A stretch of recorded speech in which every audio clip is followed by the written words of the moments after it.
मित्र हो, राजकारणात भूखंडाचं श्रीखंड किती चवीनं खाल्लं जातं हे काही नव्यानं सांगण्याची गरज नाही. आजवर अनेक राजकीय नेत्यांची या भूखंडाच्या श्रीखंडाची चव चांगलीच चाखलेली आहे.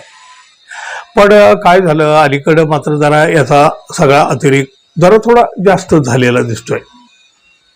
सरकारी जागा वेगवेगळ्या पद्धतीनं कशा गिळंकृत केल्या जातात त्याची अनेक उदाहरणं समोर येत असतात बघा. आणि अशामध्ये भ्रष्टाचाराच्या एका नव्या पद्धतीवर शिवसेनेचं मुखपत्र असलेल्या सामनानं एक अग्रलेख आज दिलेला आहे. सामनानं या अग्रलेखामध्ये काय म्हटलंय बघा. महाराष्ट्रात भ्रष्टाचाराचा सांड उसळलेला आहे, सांड मोकाट सुटलेला आहे. खरात बाबा महिलांचे शोषण करीत असताना गृहमंत्री बराच काळ निष्क्रिय होते आणि आता भ्रष्टाचाराचा सांड आवरायचं राहिलं बाजूला, मुख्यमंत्री त्याला नवा खुराक घालताना दिसत आहेत. सांडाची भूक किती वाढलेली आहे, त्याची भूक बकासुरापेक्षा जास्त आहे. तसं नसतं तर मुंबई महाराष्ट्रातील खेळाची मैदानं गिळण्याची योजना त्यांनी आखली नसती. मिंदे यांच्याकडील नगरविकास खात्यानं आता एक नवीन धोरण बनवलेलं आहे. त्यानुसार खेळाच्या मैदानावर हॉटेल्स, मॉल्स बनवले जातील.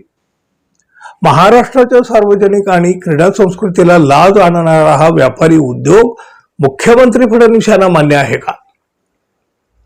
मुंबई आणि महाराष्ट्रामध्ये आधीच खेळाची मैदानं उरलेली नाहीत. मैदानावर एकतर बिल्डरांचं नाहीतर झोपडपट्टी दादांचं अतिक्रमण झालेलं आहे. शहरातील मुलांना रस्त्यावर खेळावं लागतं, कधी कधी पार्किंगमध्ये डाव मांडावा लागतो. खेळाची मैदानं वाचवण्यासाठी अनेक क्रीडा संघटना आंदोलनं करीत आहेत आणि अशा वेळी नगरविकास खात्यानं UDCPR मध्ये बदल करून इंटिग्रेटेड क्रीडा संकुलाच्या नावाखाली क्रीडांगणं बळकावण्याचा उद्योग सुरू केलेला आहे. मुंबई मेट्रोपॉलिटन क्षेत्रामध्ये 5 हेक्टर आणि उर्वरित राज्यामध्ये 10 हेक्टरपेक्षा खुल्या जागावर पंचतारांकित हॉटेल्स, मॉल्स वगैरे बांधण्याची परवानगी देणं ही गंभीर बाब आहे. यानुसार क्रीडांगणातली 70% मोकळी जागा खेळासाठी आणि 30% व्यावसायिक वापरासाठी असेल.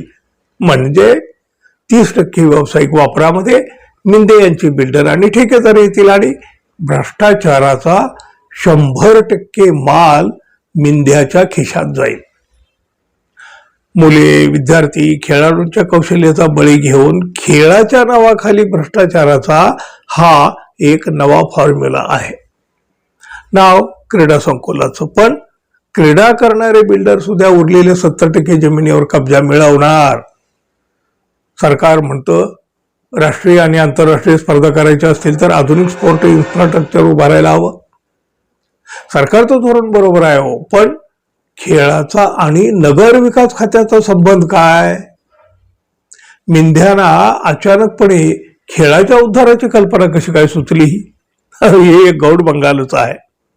बरं, तुमचे क्रीडाविषयक धोरण नेमके आहे तरी काय? असं काही क्रीडा धोरण असेलच तर त्या धोरणामध्ये क्रीडांगणावरील मॉल्स आणि हॉटेलचा उद्योग का? हे प्रश्न तर जनतेच्या मनात आहेत आणि त्याची उत्तरं मुख्यमंत्री देवेंद्र फडणवीस यांना द्यावी लागतील. मिंद्याचं क्रीडा धोरण हे बिल्डर क्रीडा धोरण आहे आणि भ्रष्टाचारातले अत्यंत खालचं टोक आहे. आता मिंदे यांनी जी क्रीडांगण मैदानं गिळण्याचं धोरण आखलेलं आहे त्यातील जागा कशा काय निवडल्या जातील, त्यासाठी कोणत्या बिल्डरांना परवानगी मिळेल? मुख्य म्हणजे 30% व्यावसायिक क्षेत्र कशा किमतीमध्ये विकलं जाईल आणि तो पैसा नक्की कोणाच्या खिशात जाईल, हे प्रश्न आज विचारले गेले पाहिजे. मुंबईतली मोक्याची क्रीडा मैदानं जर म्हणायची म्हटलं तर सगळ्यात आधी शिवाजी पार्क, आझाद मैदान, कुपरेज, मरीन लाईन्सवरची क्रीडा जिमखाने, अनेक शाळा कॉलेजची मैदाने, यावर सुद्धा मिंदे यांच्या या नव्या दरोडेखोरीचा हल्ला होणार असेल तर मुंबईतील इंच जमिनीसाठी खेळाडू, विद्यार्थी आणि जनतेला रस्त्यावर उतरावं लागेल. ठाण्यातलं गावदेवी मैदान, सेंट्रल मैदान, दादोजी कोंडदेव मैदान वगैरे जागा सुद्धा मिंदे 30%च्या हिशोबानं बिल्डरांना देतील असंच आता दिसतंय.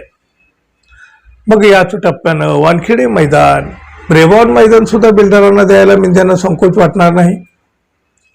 पैसे खाण्यासाठी पायजाम्याचा नाडा एकदा सोडल्यावर लाज कसली बाळगायची. मैदानाच्या जागेवर हॉटेल्स उभी करणं हे मुलांच्या भविष्याची खेळण्यासारखं आहे. पुढच्या पिढीला मैदान फक्त फोटोमध्ये पाहावं लागेल. आज खेळाची मैदानं गेली तर उद्या मुंबई महाराष्ट्रातील सर्व खेळांना पूर्णविराम मिळेल. मुंबईतील बिल्डरांनी आधीच मैदानावर आक्रमण केलेलं आहे. सरकार बिल्डरांचं माफिया स्टाईल संगनमत झालेलं आहे. मुंबईत मनोरंजनासाठी ठेवलेल्या जागा आणि खेळासाठी राखीव ठेवलेले भूखंड बिल्डरांनी गिळलेले आहेत. सुप्रीम कोर्टानं याआधी अनेकदा बजावलेलं आहे की मनोरंजन आणि क्रीडांगणासाठी ठेवलेल्या जागांचं स्वरूप बदलता येणार नाही. पण मिंद्यांनी नियम बदलून मागच्या दारानं व्यवहार केलेला आहे. मोकळ्या जागाचे असे व्यापारीकरण हा एक मोठा धोका आहे. मैदानं गिळून तिथं अतिश्रीमंतासाठी एलिट क्लब हाऊसेस उभे राहतील आणि त्यातही मिंद्याची पार्टनरशिप 100% असेल. गौतम अदानीच्या आक्रमणा इतकंच मिंद्याचं हे आक्रमक खतरनाक आहे. मुंबई आणि खेळाची मैदानं वाचवायला हवीत. देवेंद्र फडणवीस, तुमचे काय मत आहे? मित्रहो, खरं तर सामनाचा हा अग्रलेख अत्यंत जळजळीत, पण हा अग्रलेख तुम्हाला कसा वाटला जरूर सांगा. धन्यवाद. पुन्हा भेटू. नमस्कार.